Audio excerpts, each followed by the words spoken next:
কোরআন তিলাওয়াতে কোন কোন নিয়ম না মানলে তেলাওয়াত শুদ্ধ হবে না বা গুনাহ হবে। কোরআন তেলাওয়াতের ক্ষেত্রে মধ্যে তবির গুলি অবশ্যই ঠিক রাখতে হবে এবং মাখরাজটা ঠিক রাখতে হবে, বুঝছেন? মধ্যে তবির এবং মাখরাজ দুইটা জিনিস। মধ্যে তবির বুঝছেন, খুব স্বাভাবিক মত তবির তো স্বাভাবিক, তবির স্বাভাবিক মত। এটা হচ্ছে হারাকাতাই বলে আরবরা, আপনারা বলেন একালিফ।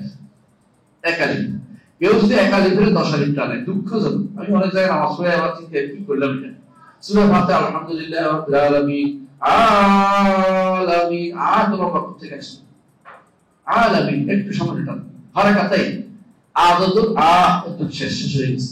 এটা যত বেশি টানবে ততই কি হবে, ভুল হবে। এর মধ্যে দেখুন যে গায়রুল মাগদুবি লম্বা টানতেছে, এটা ভুল। মাগদুবি একটু টান, একটু ঠাড়া, বেশি না। মানে এক হরকত যত হয় দ্বিতীয় হরকত দুটো, এটা আর কিছু না। এটা মধ্যে তো বের বল। এখানে যদি আরেকটু বাড়ি আরো লম্বা করতে বলছে, তবে এটা লাহনে জারি হয়ে গেলে অনেক সময় ভুল হয়। যেমন ধরেন কুল ইয়া আইয়ুহাল কাফিরুন, আপনি কুল বললেন, তাহলে খাইয়ে ফেলা হয়ে গেল। কুল তো বাবা, কুল তো খেয়ে ফেলেন, সব ভুল। এই জন্য মাখরাজ এবং মদের ক্ষেত্রে মধ্যে তো যদি ঠিক থাকে ইনশাআল্লাহ বাকিগুলোর জন্য আপনি নামাজ হয়ে যাবে, আপনার অন্তত পাকড়াও হবেন না।